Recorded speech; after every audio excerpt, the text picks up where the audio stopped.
We're going to see Hedda Gabler. Hedda Gabler. I've never seen Hedda Gabler. And how nice to see it with Mary-Louise Barker, because you know you're going to see a great actress doing it. She's fantastic. I can't wait to see it. It's an incredible, piece of material, and she's terribly brave to do this, because this is really, really something to put your foot into. It's really deep and dark and weird, but I think she'll do something incredible. She always does. I just think Hedda Gabler is like your ultra feminist, I don't have to be sweet just because I'm in a corset. And that's like the first time we saw that. She's probably the quintessential woman in the wrong century, and she's a woman who's trapped in so many ways. I just love the play, and I just love to watch everybody's interpretation. It's just thrilling, and I love this theater. I'm very excited to see hopefully a new take on an old classic.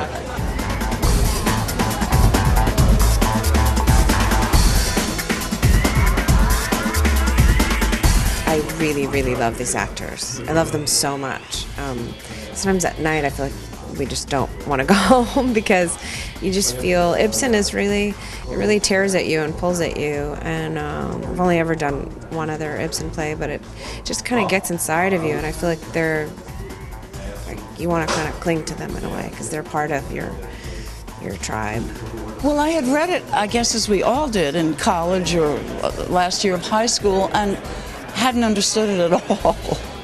And then when I came and read this new adaptation and started working on it, I realized how fascinating and complex and subtle and interesting the play is, and how funny. I was really looking for what it was that could link the two times, 1890, Oslo, Ibsen, 2009, New York City, Broadway. And to me, what was common about both those times is common from the beginning of time, the difficulty human beings have with what's inside of them, with the thoughts and feelings and fantasies that they experience. It's a very, very hard play, but I think Chris has done a really nice job of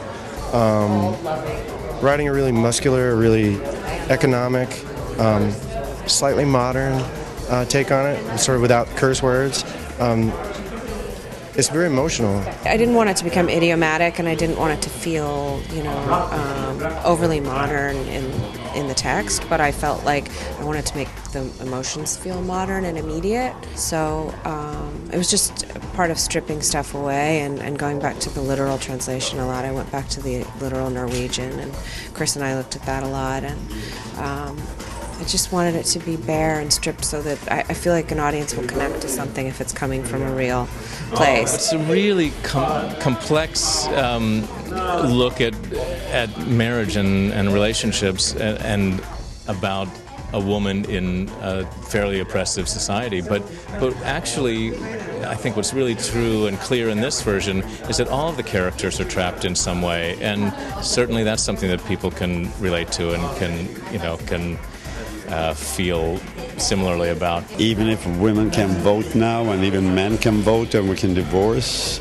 and the society looks a little bit different, but we haven't matured as much as we think we have. And I think it's worth just looking back, because there's been human beings before us. It's the mark of great, insightful writing that something that's as old as this play is still feels current, still is able to shock and surprise and unnerve and unsettle, and bizarrely enough, make people laugh a lot too. I think it's a very immediate story, and it's kind of like sexy and vital and kind of beautiful and exciting and accessible. That's what I think. I think part of it is the history attached to it, and part of it is the extremes of the character, just that she begins somewhere and she ends up so far from there. There's just so much opportunity in it, and there's a lot there to mine.